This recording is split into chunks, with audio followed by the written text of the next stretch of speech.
Let me share a couple other slides from Shared Hope International, just some quick facts. These are a little older, so I'm just going to keep emphasizing the age of so many that are trafficked. These are young teenage in sex industry, mostly girls that are trafficked into this terrible world. And they're there because they're vulnerable. Now, note in Brianna's story that she was vulnerable not because she had a poor home life. She was vulnerable because he met a need. We're going to talk about that in a little bit. But when the first day I talked to Rose, I said, I finished these 3 books. And she said, I have another one for you, Jeff.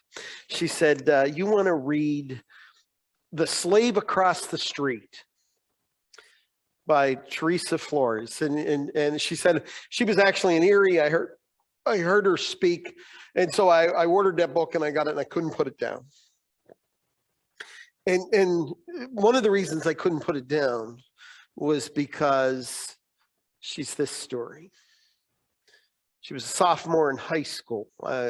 If I remember correctly, it was in a suburb of Detroit or Chicago, and she was a freshman in high school, rather, and she noticed this young man who was a senior who was from another country, and he was hot. And so she, would flirt with him a little bit, and she got to know him, and but he was older than her. And one day he said to her, hey, why don't I give you a ride home? Well, she knew she wasn't supposed to ride home with anybody her parents didn't know and gave permission. But man, this was the guy she had her eye on, right? Some of you remember being in high school, you see the guy or the girl you have an eye on, Some of you are married to them maybe, But she had her eye on this guy, and he comes and says, I'm going to take you home. She knew she wasn't supposed to, but she couldn't turn that offer down. So she got in the car and he said to her, hey, I need to stop by my house on the way home. Do you mind if I stop at the house? And no, of course not. She's not going to argue. So stop at the house. And he said, hey, why don't you come in and come on in with me? So they get in the house and he says, would you like a Coke? Sure. So she drinks a Coke. The next thing she remembers at the age of 13 is waking up naked in a bathtub with blood floating on the top of the tub.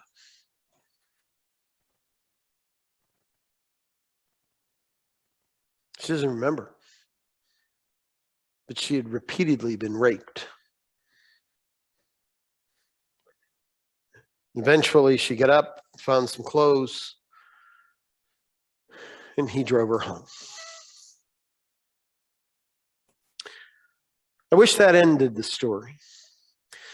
But the next day, he walked up to her in the hall, and he said,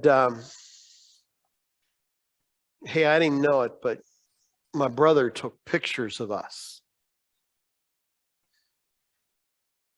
And he had pictures of them naked, sex acts. And he said, my brother says that you have to do what you're told, or he's gonna share these pictures with your parents and your pastor and your dad's boss and all that. I'm sorry, but you're just gonna have to do what we'll call him Charlie tells you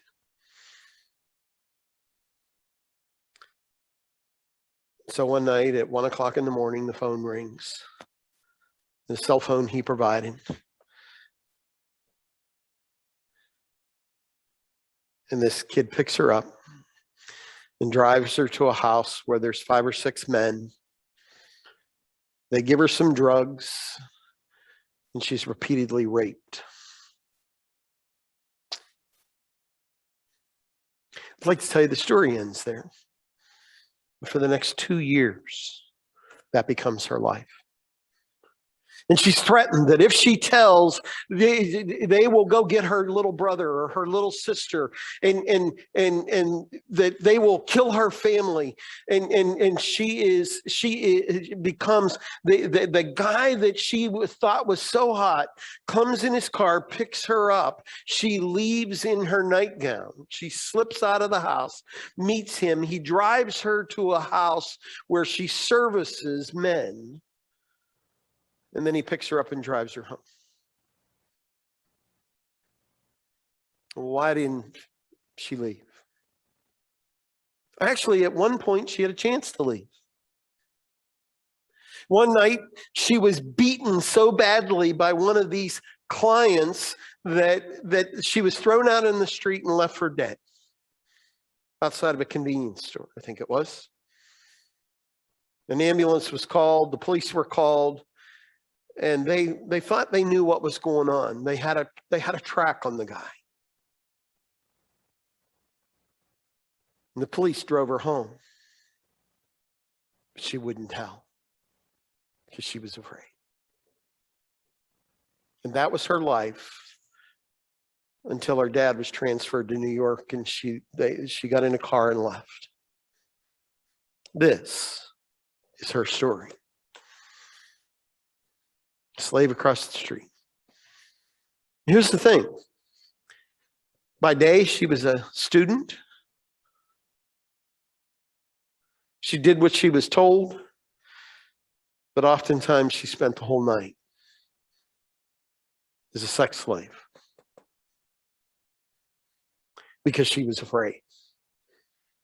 It's a brutal story. 13 when it started. Part of the problem is the misidentification. What do? We see these kids and we call them names: prostitute, whore, slut. Well, they're just a juvenile delinquent. Well, that doesn't happen here. And yet it does. We think the victims are always female. It's not. A young 15-year-old was trafficked into California, one of the major cities. Young man. He'd been told he was going to get a job if he got on this truck. And they drove him into the center city and locked him into a house where he serviced men, 10 to 15 men at night. They're not all women. In order to understand what we're talking about, in order to understand this issue, we must understand the victims. We must be empathetic. Because the truth is, it could be anyone you know. It could be anybody's daughter, your niece, your nephew. It could be your... Here's where it gets scary. It could be your mother or your sister. And some of you are thinking, I'm too old for that. Let me tell you, that's not true. It can happen literally to anybody, including you. How does it happen? Let's talk a little bit about that. We saw a little bit of that in Brianna's story. There's the recruitment process, grooming. I could tell you there are many, many ways of grooming a person. But it's all about looking. Did you notice in Brianna's story what they were doing? What I think his name was Kirk was doing. Kirk was asking her questions. Come into the restaurant. You know, and I'll admit, I'm one of those guys who goes into a restaurant. If you've ever had lunch with me, the waitress comes up and says, "Hey, my name's Kina. Kina, I never heard that name before. Is there a story behind it? Oh, you have an unusual accent. Where are you from? Oh, I'm from Brooklyn. I have a natural curiosity. I want to know about people. But some people, it's not a natural curiosity. It's an effort to find out. And I can tell you during the pandemic, there has been a tremendous amount of grooming going on online. And I want to give you a word of caution. It doesn't matter what your age or what you're worried about, whether you're worried about being trafficked or you're worried about your identity being stolen. We all like to learn about people and tell people about ourselves, right? And so we get these. They do them a lot on Facebook. I've seen them though. In the old days, we used to get them in the mail. Remember that? Or an email. Hey, tell us about yourself. Where were you born? You know, one of the most common questions that people use as a security question on their bank accounts is, where were you born? The city you were born?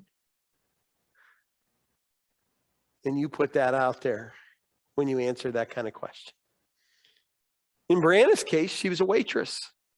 A good waitress is friendly, right? She answers, she interacts, and boy, it's a good-looking guy. So she interacts with him and he's asking her questions. And somewhere in that process, she lets him know that she's got this dream of living in Seattle. And all of a sudden, he's from Seattle. All of a sudden, he's in Seattle.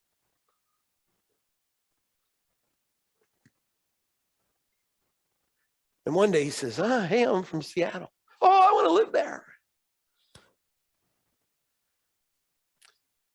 Now, what happened to Brianna? Her behaviors began to change. Did you notice that? She began to do things she wouldn't have done. She missed school. In the case of Lacey, what was the guy doing as he was grooming her? He begins to take care of her. He begins to buy her things that she couldn't afford herself. Maybe it's having her. It starts out with something simple. Maybe, let me buy you a new dress. You'd look so pretty in this. Hey, let me take you to get your hair done. Oh wow, you need a manicure.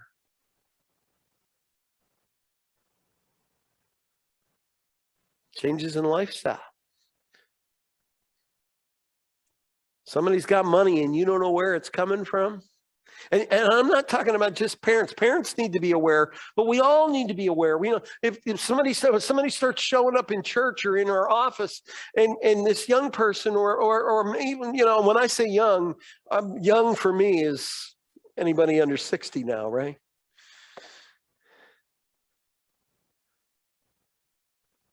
But age really doesn't matter.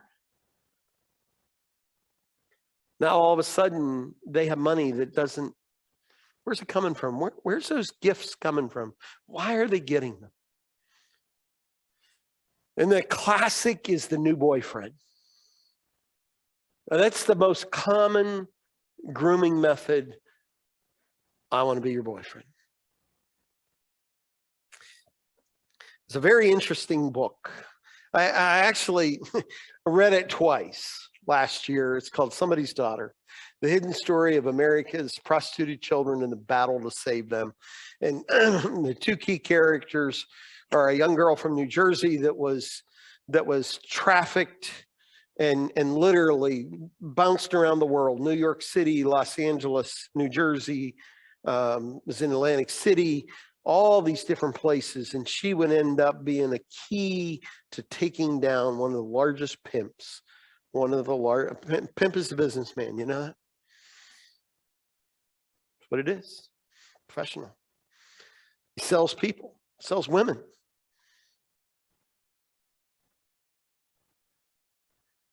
As I read through that book and I watched this grooming process, that what would become her pimp was a guy that she was convinced loved him, or loved her.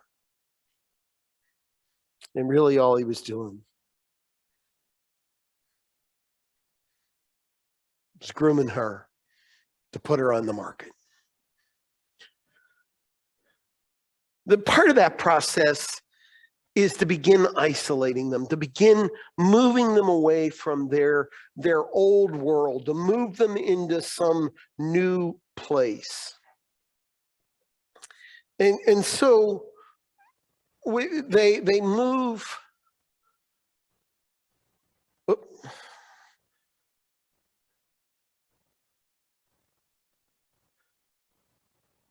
Oh, I'm still in shared hub. Okay, sorry about that. This video that we've seen is that early stages of the grooming process. And we're going to hear kind of the rest of her story. She tells it at a later date as she looks back on that original interview. But I want you to think about the characters. Remember, I asked you as you watch that, think about the people in there. Who was Evan? Who was Evan in the story? The former boyfriend, right? All right, Evan was former boyfriend. That was peer to peer. He was there at the same level she was. And then the next person that plays an important role is Evan's dad. And we're going to learn. I'm just going to throw this out there to you now because we're going to learn more about why Evan's dad in the last video we'll show later this afternoon. But Evan's dad plays a key role in rescuing her from being trafficked. And then there's the professional involvement. I can't emphasize enough as we go through this that we need to rely on the pros to do the interaction most of the time. And that is the police officer that was involved. And we'll hear more of his story later. So let's talk a little bit in this last few minutes of the morning about sex trafficking. It's a commercial act. It's selling sex by force, fraud, or coercion, or the act of a minor. We're going to talk about what is a commercial sex act. It's any sex act that's performed for compensation. Sometimes it's money. You know, what do we when we picture a prostitute? When you picture a prostitute, what do you picture? If you're like me, you picture, it's like we see in the movies or on our TV shows. It's the girl in the slinky dress out or barely there clothes, standing on the street corner, looking and leaning into the car. But that's not what all prostitutes look like. Anybody that exchanges or forced to exchange sex for money. Sometimes it's drugs. One of the books I read, a girl was removed from the sex industry, was sent to a home where she could stay, but part of the rules of the home was she needed to stay clean, and she was in withdrawal. And after a few days, she was so bad, she couldn't stand it. She went out on the street looking for drugs. She didn't have any money. She found a drug dealer, though. He was willing to make an exchange. And so they went around the corner in the alley, and she threw her skirt up, and he had sex with her. When they were done, he gave her a dime bag, said, "You know where to find me tomorrow." And pretty soon, the hotel around the corner was her place of business as he sent her customer after customer to support her drug habit because she needed drugs that an earlier pimp had given her to take the edge off the pain of what she was doing. Sometimes it's housing.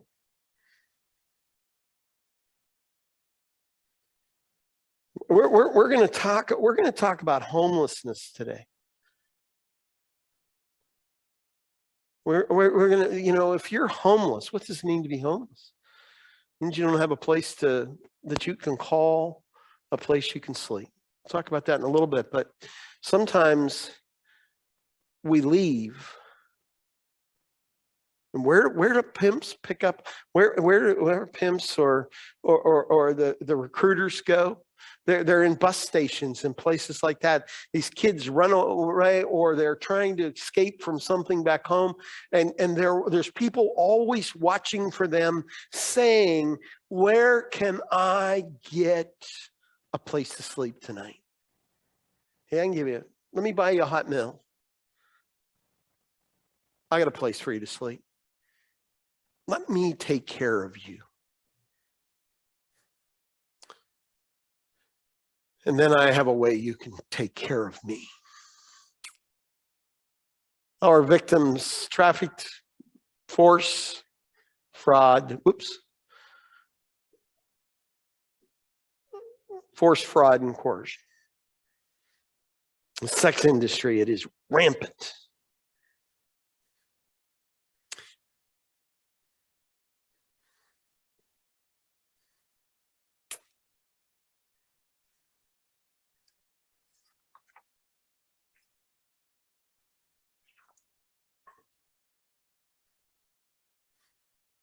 Who's at risk? Any of those groups up there on the screen. Actually, anybody that's vulnerable. There's one of the books I read called Vulnerable. I'm going to share it with you a little bit. There are so many people in our world, and let me tell you, right now, we are living in a vulnerable world. There's a lot of people in every one of our communities that are vulnerable right now, wondering what the future holds. They're fearful for what tomorrow is going to be. And people in these groups, and we'll look at these again, are often there. Also, women, immigrants,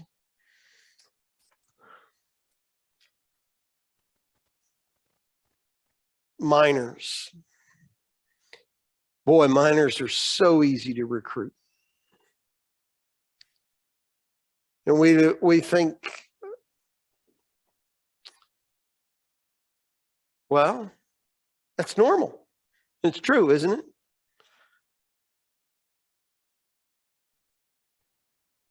I was on a task force, the Erie Police Department.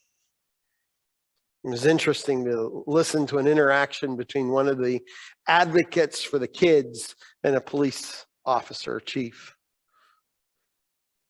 Because he talked about, we're trying to get our police officers informed to make better decisions on the street. And she said to him, "Does that mean you will not arrest a minor for prostitution?" Now, as you go to lunch, I want you to think about that question. There's a girl on the street selling her body.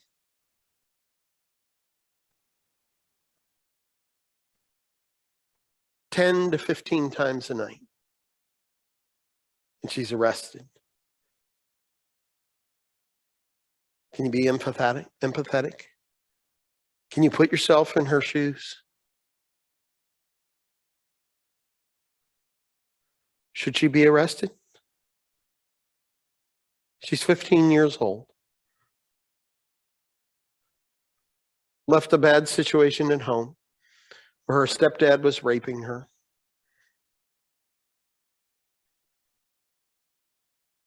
And she feels she has nowhere to go.